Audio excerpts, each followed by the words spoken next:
I sat frozen in disbelief as my unfaithful wife slammed a stack of divorce papers onto the table, a smug smile curling on her lips. "I've been with an amazing man for 8 months now," she declared, her voice dripping with arrogance. "He's better than you in every possible way. And if you even think about going near him, I'll have you thrown in jail." My blood boiled, but I stayed silent. There was no need for anger. My revenge was already in motion. For months, I had sensed something was wrong. Sophie had grown distant, coming home late, whispering on phone calls, hiding her screen like I was a stranger rather than her husband of 8 years.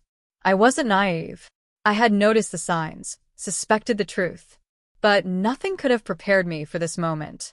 She stood before me, confident and composed, tapping her manicured nails against the polished wooden table.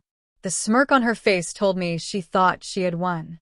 I glanced at the divorce papers, flipping through them like they were nothing more than a routine document. "You want a divorce?"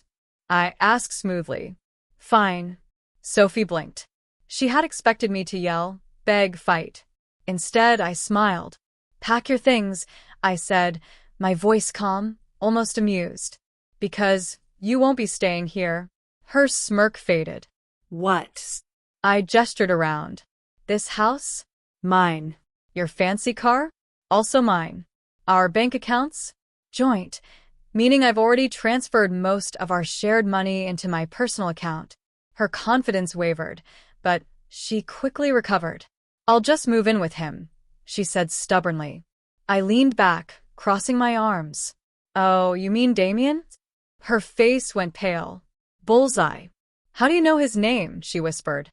I chuckled. "Oh, Sophie, did you really think you could have an affair for 8 months and I wouldn't find out?" She stiffened. I raised a hand, cutting her off. "Let me tell you a little story," I said, my voice smooth. "A man finds out his wife is cheating. He doesn't react immediately. Instead, he investigates. And what does he discover?" I let the silence hang, watching her squirm. Then I continued. "He learns that this so-called amazing man isn't the wealthy, successful businessman she believes he is. No, he's drowning in debt, living in a rented apartment paid for by his rich older brother. He's had 3 failed businesses and a habit of borrowing money from some very dangerous people." Sophie's lips parted, her breath unsteady. "Now, wouldn't that be embarrassing?" I mused. Leaving a stable, comfortable life for a fraud? She staggered back slightly. "You're lying." I pulled out my phone and slid it across the table. "Am I?" Her hands trembled as she picked it up.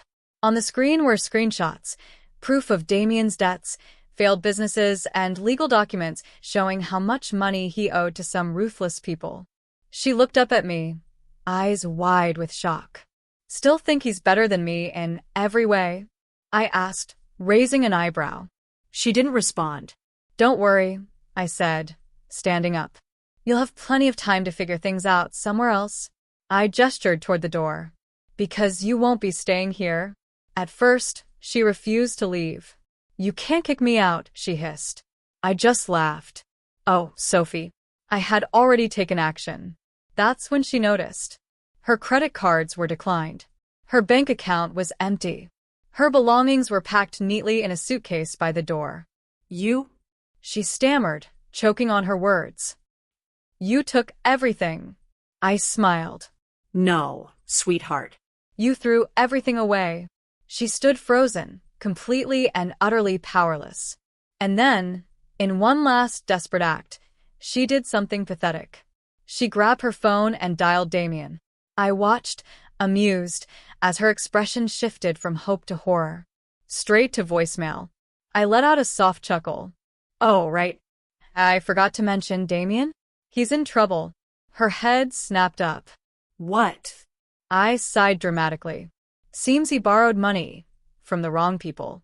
And when certain photos of him with you made their way to his debt collectors." Her lips trembled. "What did you do?" I smirked. I simply sped up the inevitable. Reality crashed down on her.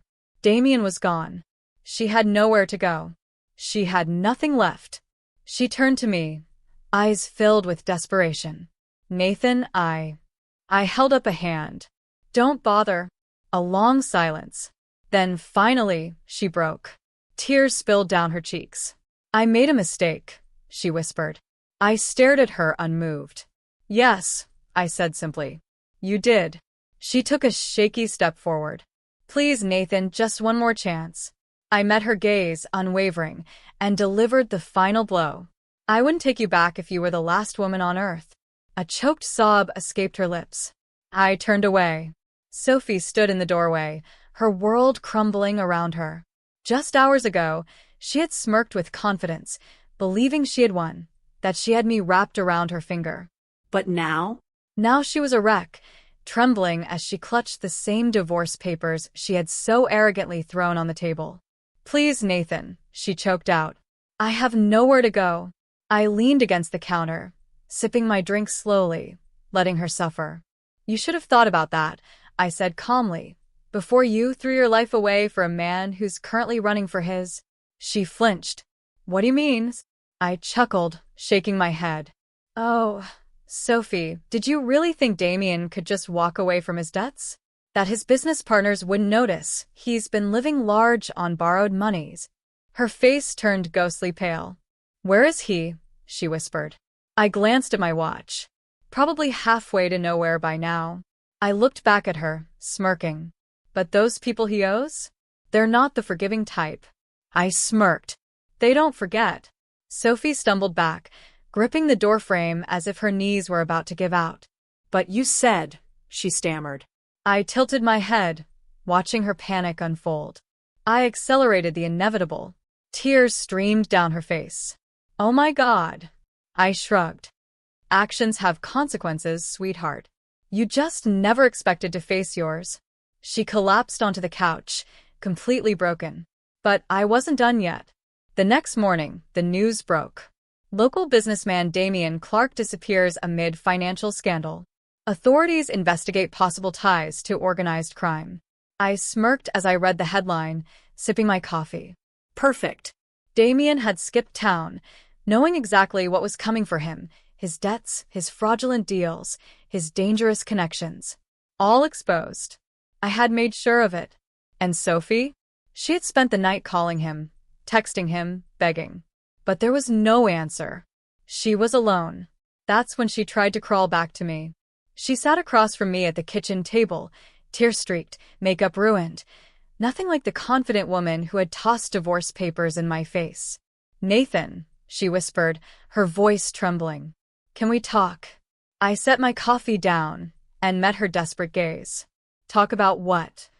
She wiped at her face, inhaling shakily. Us. I raised an eyebrow. There is no us. Her breath hitched. Please, I know I messed up, but I don't want to lose you. I stared at her for a long moment. Then I laughed, a deep, cruel laugh. You don't want to lose me? I repeated. Sophie, you threw me away for him. She opened her mouth to argue, but I cut her off. You humiliated me. You looked me in the eye and said he was better than me in every way.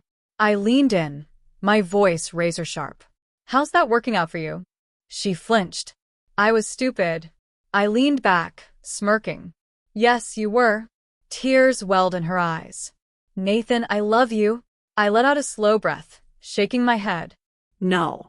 You love the life I gave you. She reached for my hand, but I pulled away. I wouldn't take you back if you were the last woman on earth. Her face crumpled.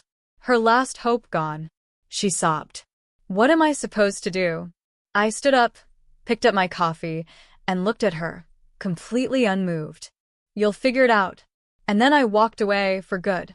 Sophie left that morning with nowhere to go. With Damien gone, she had no one to turn to. She tried calling her friends, but no one wanted to associate with the woman who had lost everything. And me? I was better than ever. Weeks passed. I finalized the divorce, on my terms. Sophie walked away with nothing. Her glamorous life? Gone. Her perfect future with Damien? Destroyed. Her reputation? In ruins. And then, one afternoon, as I was enjoying a quiet drink at a high-end bar, I saw her sister, Claire. She slid into the seat across from me, studying me carefully. You really did it, she said softly. I took a sip. Did what? She smirked. Took them both down. I shrugged. I just let karma do its job. She chuckled, stirring her drink. You don't regret anything? I smirked. Not a damn thing. She leaned back, shaking her head. You know, Sophie's been calling me nonstop, begging for help. I raised a brow. And Claire smiled. Not my problem. I clinked my glass against hers, feeling lighter than I had in years. Some betrayals break you, but if you're smart, they make you stronger. And I had never been stronger. Months later, I sat in my penthouse, watching the London skyline, reflecting on everything I had lost. A wife. A friend. But I had gained something far more valuable, freedom. I had walked away without looking back. And Sophie? Last I heard, she was living in a cheap apartment, struggling to find a job. The woman who once had everything was now nothing, because she made the mistake of thinking I was weak. She underestimated me. But me? I never lose. As I took another sip of my drink, I smirked. Revenge wasn't just about payback. It was about making sure they never recovered.